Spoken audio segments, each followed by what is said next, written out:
What about the required length of the beard? Because there are many people with different lengths, and it's rather confusing when you look outside and you think, oh, what should I be doing?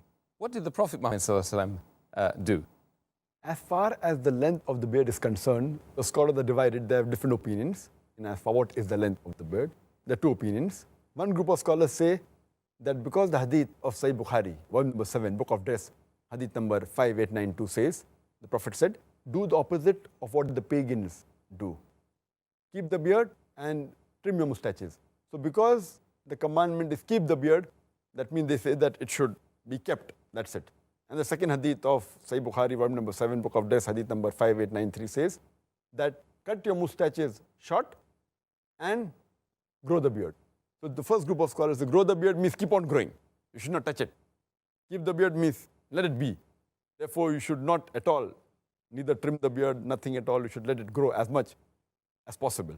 This is their view. But if you read, there is not a single Sahih hadith which speaks about the length of the beard of the Prophet. Not a single Sahih hadith. There's not a single Sahih hadith. But according to Sheikh Utaymi, he says that we understand when the hadith says that keep the beard or grow the beard, it means you should leave it, you should not touch it, and let the length be as much as possible. And if someone shaves it as haram, and someone trims it to the size of a fist, that is the other view, then it is makruh. So this one group of scholars said let it grow as much as possible. The other group of scholars, what they say, that the length of the beard should be one fist. As I mentioned earlier, there is no Sahih hadith which speaks about the length of the beard of the Prophet. There's a hadith which is a Zaif hadith or a Mawdu hadith.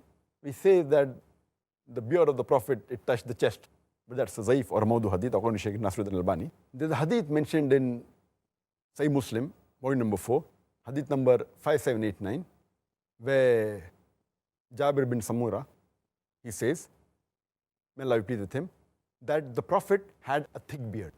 So there are many Sahih hadith which say the Prophet had a thick beard, but doesn't mention the length of the beard. But this group of scholars, they say that since the length of the beard is not mentioned, what we have to do is we have to look at how the Sahabas kept their beard. The length is not mentioned, so we have to look at the Sahabas, because the Prophet said, if you don't find in my example, then look at the people around me in this generation, at the companions, Sahabas.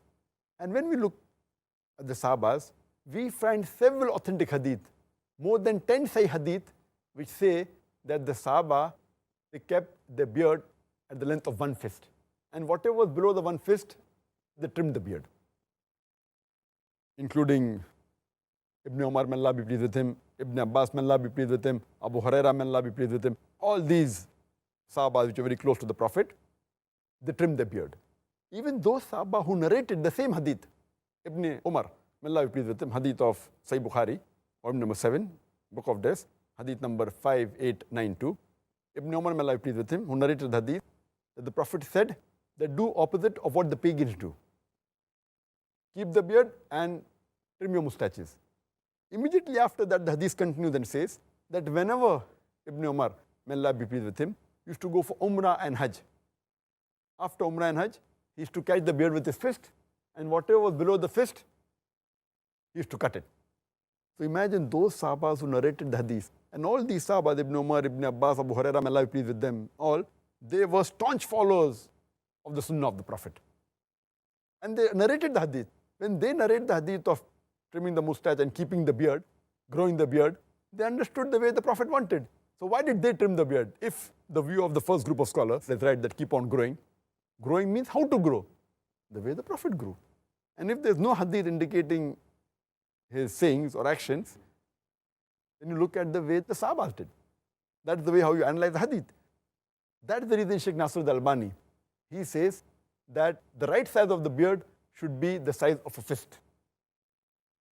And he says, for example, that when we analyze the hadith, if it's present in the sayings, that is the best of the Prophet. If it's not, you look in the actions. If not in the actions, approval. If it's not there, you look in the lifestyle of the Sahaba. What did they say? What did they do? So we agree that what the Sahabas did was they followed the Prophet. and you don't find a single hadith, neither of the Prophet or neither of any of the Sahabas, we say that they did not trim the beard. There are more than 10 hadith which say that the Sahabas, they trim the beard below the fist. If there was even a single hadith which says that this Sahaba did not trim the beard at all, then it can be possible that both are right. Because there's not a single hadith on the other side saying that the Sahaba never trimmed the beard, but there are no less than 10 Sahih hadith which say that the Sahabas below the fist, they trim the beard. According to Sheikh Nasr al-Albani, it is fard to trim the beard below the fist. It is fard. And anyone who keeps a beard more than the fist length, it is makruh according to him. Makruh, detestable. So this is a strong fatwa in Sheikh Nasr al-Albani. He's very staunch. And I personally agree with his view because there is evidence in the lifestyle of the Sahaba. And he further says in his book, and he writes that why it should be the length of one fist. He said, besides the Sahabas, many examples we find who kept one fist and cut below one fist the beard. He gives the examples of many Salafis Salihin who had the beard the size of a fist and they trimmed the beard below the fist. Like, for example, An-Nakhil. We have examples of Imam Malik, Imam Ahmad ibn Hanbal. All these great Salafis Salihin, they trimmed the beard below the fist. They quit it like that and they trimmed it below the fist. So this is the view of the second group of scholars. And I agree more with the group of scholars, including Sheikh Nasr al-Albani, that the right size is the size of the fist and the rest Allahu Alam. أشرقت نفسي بنور من فؤادي